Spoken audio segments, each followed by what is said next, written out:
Olá, gente. Hoje a gente vai falar sobre botânica econômica.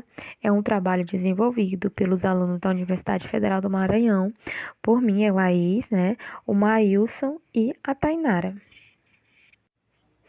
Então, para começar, a gente tem que saber o que é botânica econômica. A botânica econômica é o estudo da relação entre as pessoas, indivíduos, né, cultura, e as plantas. E a botânica econômica, ela cruza muitos campos, incluindo disciplinas estabelecidas como agronomia, antropologia, arqueologia, química, economia, etnobotânica, etnologia, silvicultura, recursos genéticos, geografia, geologia, horticultura, medicina, microbiologia, nutrição, farmacognosia e a farmacologia. Esta ligação entre a botânica e a antropologia, ela explora exatamente a maneira como os humanos usam as plantas para alimentos, medicamentos e comércio. Na verdade, todas essas áreas, né, elas têm a pesquisa voltada para as plantas, como as plantas são utilizadas tanto na medicina, como na geografia, como no comércio. Então, é tudo um estudo baseado em como os seres humanos usamos, né, as plantas, os indivíduos, no caso. E aí a gente tem as primeiras plantas, né, que são as plantas alimentícias. São responsáveis pela sobrevivência da maioria dos animais existentes na Terra, seja de forma direta para animais herbívoros ou indiretas para os carnívoros. As famílias mais importantes fornecedoras de alimento podem ser citadas como os cereais, fontes amiléceas, que são as raízes, os tubérculos e os bulbos, legumes, frutas e as verduras. E aí eu vou explicar um pouco sobre cada uma, né? E a gente tem os cereais, né? Que são os frutos de gramíneas do tipo Caryophyce. E aí a gente tem um dos cereais mais importantes, né? Que é o milho, que é um cereal de alto valor nutricional e por isso mesmo está sendo largamente utilizado na composição de rações animais e outros alimentos humanos, como o óleo, fubá, o biscoito, pães, massas, bolachas, entre outros. Outros grandes segmentos do consumidor é o da fabricação das rações animais, né? E na culinária também, o cereal é utilizado no preparo de bolos, caldos, tortas, saladas e vários pratos típicos como a pamonha ou a canjica. E todo mundo conhece o milho, né? Todo mundo aqui já comeu milho em alguma parte, mas ninguém sabe que tá tão presente assim, como ensaladas, bolos principalmente, caldos como um amido de milho, né? E aí a gente também tem o trigo, que é uma grâmina da família Poaceae, do gênero Triticum, com 21 espécies. Está bem adaptada em várias partes do mundo, ocupando a segunda posição no ranking de produtos cerealistas, né? Basicamente, o trigo é colhido e transformado em farinha. Dessa forma, então, é a base de muitos alimentos que são a base alimentar de muitas famílias, como os pães, o bolo, o biscoito, entre outros inúmeros alimentos, confeccionando a parte dessa farinha, né? Aqui eu acho que todo mundo consome o trigo diariamente, mas também é uma forma que as pessoas não percebem muito, né? Não é tão, tipo assim, visível. Você sabe que tem, mas a maioria das vezes come nem sem perceber, como biscoitos, né? E aí a gente tem o arroz, que é uma planta da família das grâmineas, que alimenta mais da metade da população humana no mundo. É a terceira maior cultura cerealista do mundo, apenas ultrapassada pela do milho e pela do trigo, e é rico em hidratos de carbono. E o arroz, ele tem 7 tipos, né? 7 espécies diferentes. O Oryza batim, o Oryza glabimerima, o Oryza latifolia, o Oryza logistaminata, temos também a Puccinatata, a Rufipogono e a Sativa. Aí a gente tem a batata, que é uma dicotiledônea da família Solanaceae, pertencente ao gênero Solanum, que contém mais de 2.000 espécies. Destas, cerca de 160 produzem tubérculos. Entretanto, apenas cerca de 8 espécies de batatas são cultivadas. Muitas dessas espécies silvestres são de grande importância ao programa de melhoramento como fonte de genes de interesses, e trata-se de uma espécie herbácea anual. E aí a gente pode ver aqui na foto que ela tem vários tipos de batata, né? Tem a batata doce, roxa, temos ela uma meio amarelada, temos ela branca também. E aí também temos a mandioca, que é conhecida como aipim, maniva, macaxeira, o aipim e a castelinha. É uma planta de grande importância no que diz respeito à alimentação mundial, sendo o cultivo de maior importância depois do trigo, arroz, o milho, a batata e a cevada.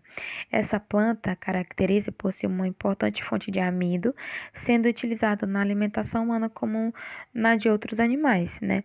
E a gente conhece a mandioca como na produção da farinha, da goma, né, que é feito o beiju, polvilho, pode ser ingerida também cozida e frita. E aí a gente conhece aqui, mais a nossa região, como macaxeira, né? E aí a gente vai ter a cenoura, né, que é uma hortaliça da família Apiaceae, do grupo das raízes tuberosas, cultivadas em larga escala e uma planta da família das Apiaceae, conhecidas e apreciada desde a época dos antigos, né, gregos e romanos. O nome também designa a raiz dessa planta. A raiz esta que é tuberosa, laranja, né, com uma textura lenhosa e comestível. Além do consumo in natura, é utilizada como matéria-prima para indústrias processadoras de alimentos, que a comercializam na forma processada, né, em seleta de legumes, alimentos infantis e sopas instantâneas. E a gente também tem o famoso tomate, né, que é uma das plantas hortícolas mais cultivadas no mundo todo. Seu fruto, o tomate, é amplamente utilizado na culinária de diversos países. Ele pertence à mesma família das batatas, do tabaco, dos pimentões e das berinjelas. E todo mundo aqui conhece ele como se ele fosse um legume, uma verdura, mas na verdade ele é uma fruta, né? E aí, seu caule é de textura herbácea e semi-herbácea, ramificado, rasteiro ou trepador, flexível, recoberto por enormes tricomas e simples e granulares, que são os tipos, né, que a gente vai ter. Tem uns que ele fica grandinho, né, tipo uma árvorezinha, e eles são pequenos. Tem outros que eles são rasteiros, que são os maiores, né. E aí ele é um fruto largamente utilizado para consumo in natura ou processado na forma de molho ou de tomates secos. E a gente também tem as laranjas e similares, que são vários tipos de laranja, limão, tangerina e a mexerica. A maioria das espécies é originária da Ásia e são largamente cultivadas para a obtenção de frutas in natura ou produção de suco, licores, polpas, além de ser utilizada para fins não alimentícios na produção de medicamentos como vitamina C e essências aromáticas, né? E aí a gente tem o abacaxi, que é uma planta nativa do Brasil, de clima tropical. Cada planta produz um único fruto, né? Em frutência, o fruto é utilizado tanto para o consumo in natura ou em geleias, licores, vinho, vinagre e aguardente. Pode ser ainda utilizada com fins não alimentícios na obtenção de álcool, ácido cítrico, málico e assópico, rações para animais e a bromélia, né? E tem a videira, né, que é a uva, foi uma das primeiras plantas a serem cultivadas pelo homem, juntamente com o trigo, a oliveira, a ervilha e o linho. As primeiras espécies de videiras cultivadas são as vintes viníferas, espécies mais frequentes na Europa e utilizada na fabricação de vinhos finos. A vintes labrusca e a vinte rotumfordia.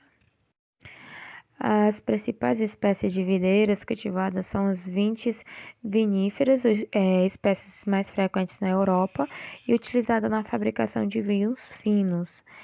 Aí a gente também tem a Vitis labrusca e a Vitis rotifolia, que são americanas e utilizadas como porta-esterco e para a produção de uvas de mesas de consumo in natura, como sucos, geleias e vinhos também.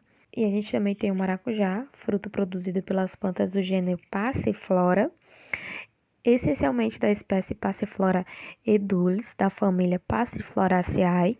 A planta, também conhecida como maracujarazeiro, é espontânea nas zonas tropicais e subtropicais da América. O Brasil é o primeiro produtor mundial de maracujá e a cultura está em franca expansão, tanto para a produção de frutas para o consumo in natura, como para a produção de sucos. O maracujá ele também é usado na parte de medicamentos como calmante, tá? Quem nunca prestou atenção, ou quem nunca comprou, né, também não vai saber. Mas alguns medicamentos são à base, sim, de passiflora. Tem até um específico, o nome é Calman. Eles são à base de passiflora. Bom, boa noite, pessoal. Meu nome é Marilson e eu vou dar continuidade ao seminário tratando das plantas aromáticas e também em seguida das plantas ornamentais.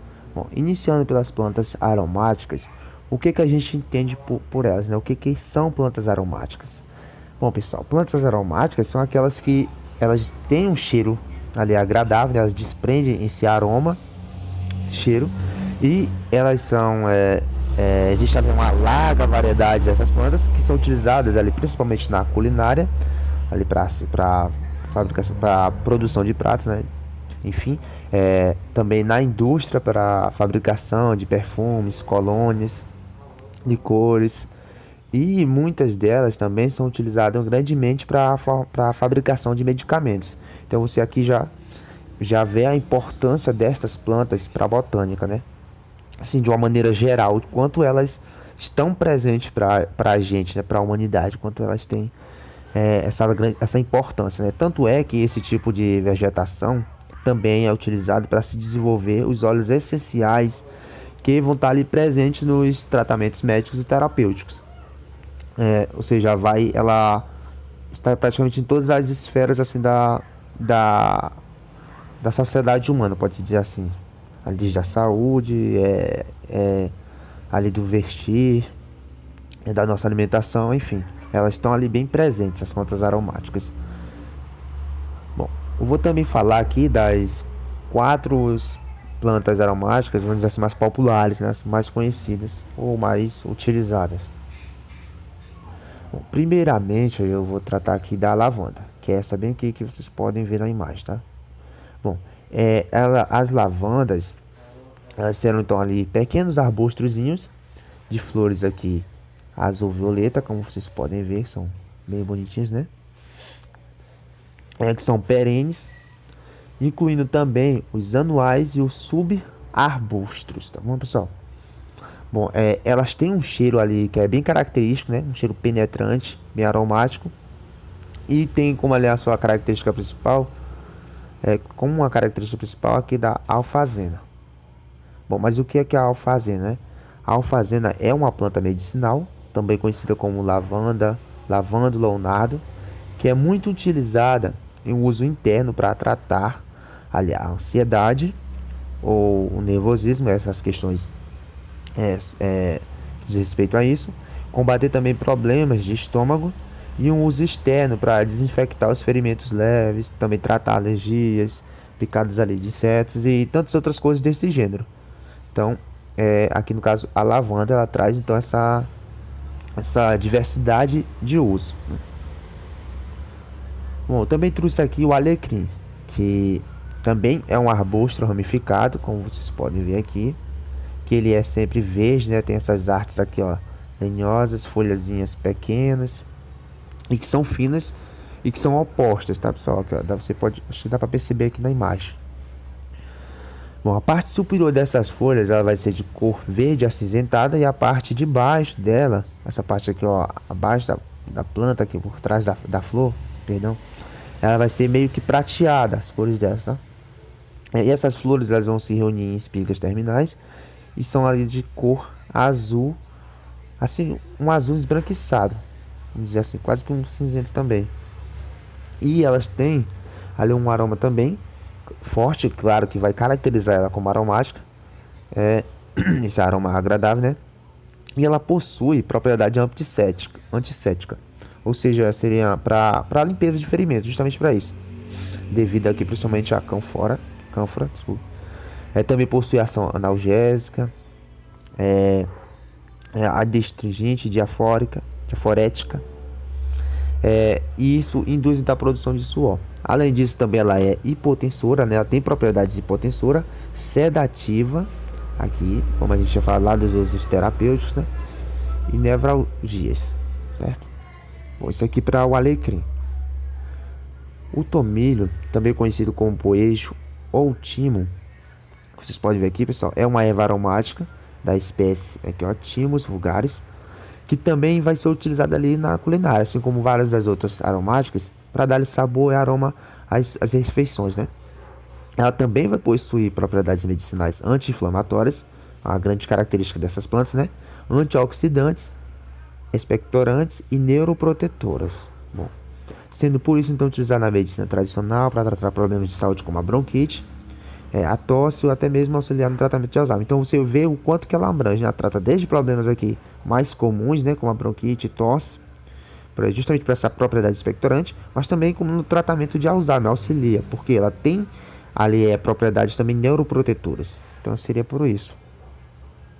Já a sálvia, a gente traz aqui a imagem dela, ó, aqui embaixo, que existem mais de 900 espécies dessa sálvia, né? Mas apenas um pequeno número delas ali é utilizado na culinária. Aqui também temos o nome científico dela, que é Salvia officinalis. Tá bom, pessoal? E ela tem um aroma perfumado e também tem um sabor ali que é bem agradável, o que torna ali um realçador para as refeições, né? Para tornar os alimentos, vamos dizer assim, mais diversos, mais gostosos. Pode-se falar assim. Ela também então é uma erva aromática e ela também é ligeiramente apimentada, pessoal, tá bom? Ela tem um pouquinho de ardência. Agora a gente chega nas plantas ornamentais, que são as plantas cultivadas ali pela sua beleza, né? Elas são mais assim como se diz para enfeites, né? Tanto é que elas são utilizadas na arquitetura, ali a arquitetura de interiores, né? Aquela parte de dentro das construções, no paisagismo de espaços externos, né? Para deixar o local mais agradável, como escolas, parques, essas coisas, né? Elas são sempre utilizadas mais com esse fim de estético, com fim estético. Bom, elas foram selecionadas pelos seres humanos ali a partir das características visuais, como eu falado para vocês, né? Seja aquelas que a humanidade achava mais bonitas, mais coloridas, também perfumadas, né? Que tinham uma estética mais, vamos dizer assim, atraente. Elas foram escolhidas dessa forma, né? E elas foram aprimoradas, né? Porque o homem ele acabava que pegava essas qualidades que ele desejava em uma planta e ele efetuava ali vários cruzamentos entre outros indivíduos, ou seja, outras plantas que eles também tinham ali uma característica que eles queriam, e assim, as que dava para fazer isso, né, eles começavam a produzir, vamos dizer assim, desenvolver novas variedades de plantas, né? Eles estavam forçando ali esse desenvolvimento de plantas, né, que algumas ficavam até mais resistentes ao clima, por exemplo, duravam mais, né, ou até mesmo a predadores, né. Bom, então, os europeus eles já utilizavam muito na Europa as plantas ornamentais, né? Há bastante tempo já utilizavam plantas ornamentais, mas aqui quando eles descobriram, vieram aqui à América em 1942, eles levaram várias plantas daqui para o seu continente, né? Eles começaram a utilizar largamente nossas plantas aqui da América para lá, que ficou muito famosa, inclusive foram as bromélias, as orquídeas, as aráceas e também outras, né? Ali que ficaram bem populares na Europa. Bom, e quanto aos problemas ecológicos, a gente viu que nem de tudo saiu bom nisso aí, de ficar, vamos dizer assim, cruzando plantas, né? Porque houve problemas ecológicos, porque por a demanda por plantas ornamentais, aqui ó, primeiramente a gente teve esse problema que as plantas ornamentais americanas, por a sua grande demanda, teve assim a coleta indiscriminada e o tráfico de plantas, né, que acabou que quando não levava essas plantas à extinção, ela reduzia drasticamente essas populações ali na sua área nativa, que elas eram muito levadas, né, porque tinha essa busca muito grande e levando elas daqui da América para lá, acabava que tendo esse prejuízo ecológico. aqui. Isso aqui, no caso, no quesito aqui de ilegal, tá, pessoal? Ilegal. Já outras, por outro lado, elas acabavam se adaptando aos ambientes, algumas dessas plantas, né, que não foram extintas, elas se adaptavam. E elas foram começadas a ser introduzidas ali naqueles países como plantas daninhas, ou seja, aquelas plantas que crescem quando a pessoa não quer que ela cresça ali, né? Aquelas plantas que vão danificar outras plantas, vão danificar propriedades ali. Ou seja, as plantas que não foram extintas e outras que não deram errado, pode-se dizer assim, viraram essas plantas daninhas, né? As plantas que a pessoa. Plantas indesejadas, pode-se dizer assim. Vão ser esses então os problemas ecológicos das plantas ornamentais, apesar de elas ter toda a sua beleza, toda essa riqueza estética, essa migração de plantas forçada acabou trazendo esses problemas ambientais. E que, consequentemente, também vem com problemas, no caso da economia, né? Bom, e aqui tratando já de economia, as plantas ornamentais, elas também são cultivadas largamente aí em fazendas, movimentando um mercado milionário muito grande, isso no mundo todo, e que é, esse crescimento, por ter essa demanda grande, né, de plantas ornamentais, ele só tende a crescer. Inclusive, algumas das cidades aqui brasileiras, como eu trouxe aqui o exemplo da Alhambra e Suzano, elas têm ali na sua produção de plantas ornamentais uma das suas principais atividades econômicas, né, da sua cidade. Ou seja, para você ver o quanto essas plantas são importantes para a economia de uma nação. Né? Que no caso do nosso país, por exemplo, de outros países, que são ali empregam muita gente, né? Fazem com que o desenvolvimento econômico cresça, pode dizer. É, devido à importância dessas plantas, tanto as ornamentais quanto as plantas aromáticas, né? Bom, agora vai haver a continuidade aí com o próximo colega. Olá, pessoal. Meu nome é Tainara. Vou dar continuidade aqui ao nosso seminário. Inicialmente, vou falar sobre as plantas tóxicas. As plantas tóxicas, elas podem ter efeito negativo no homem ou em outros animais. Essas substâncias podem estar concentradas em certas partes da planta ou distribuir-se por toda ela. Podem causar distúrbios respiratórios, gastrointestinais, convulsões, alucinações, aborto e mesmo parada cardíaca. Como exemplo de plantas tóxicas, temos a maconha, né? Cujo fumo preparado a partir de folhas e flores secas é usado exatamente com o fim de obter sensações alucinógenas por alguns indivíduos da sociedade. Temos também a coca. Suas folhas são mastigadas por indígenas para aliviar a sensação de cansaço e fome. É a partir dessa planta que se extrai a cocaína, aquela droga inalada em forma de pó que causa vício em pessoas de todo o mundo. A intoxicação por essa planta tem efeitos neuropsíquicos, ou seja, ela pode causar excitação, anestesia e alucinações. Temos também a zabumba. A ingestão de partes da planta podem causar taquicardia, rubor na face, agitação psicomotora e alucinações.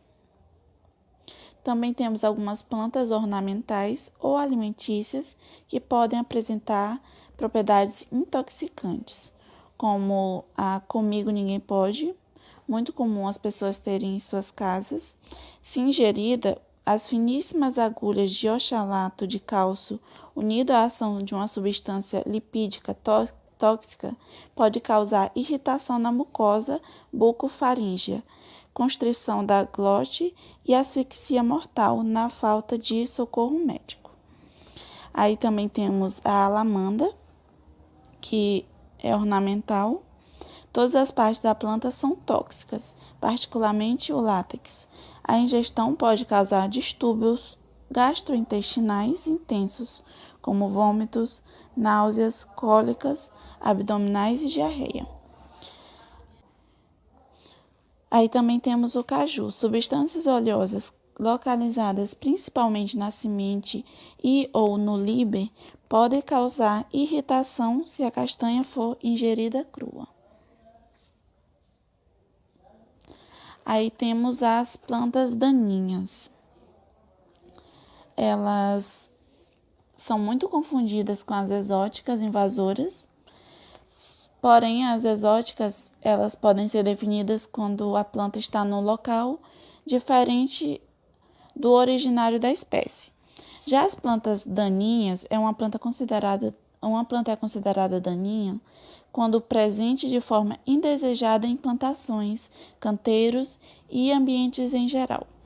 Estão inclusos nesse grupo espécies nativas, introduzidas de algas, plantas do grupo das pteridófitas e angiospermos, com hábito herbáceo, arbustivo ou arbóreo. Temos o Araticum miúdo, que é um exemplo da daninha. Ela é uma planta arbustiva, nativa dos cerrados brasileiros e é considerada daninha em áreas de pastagem dentro desse bioma. É ocasionalmente utilizada na medicina popular. Também temos o algodão de seda, também conhecido como silmeira, ou leiteiro ou janaúba. É uma espécie perene arbustiva.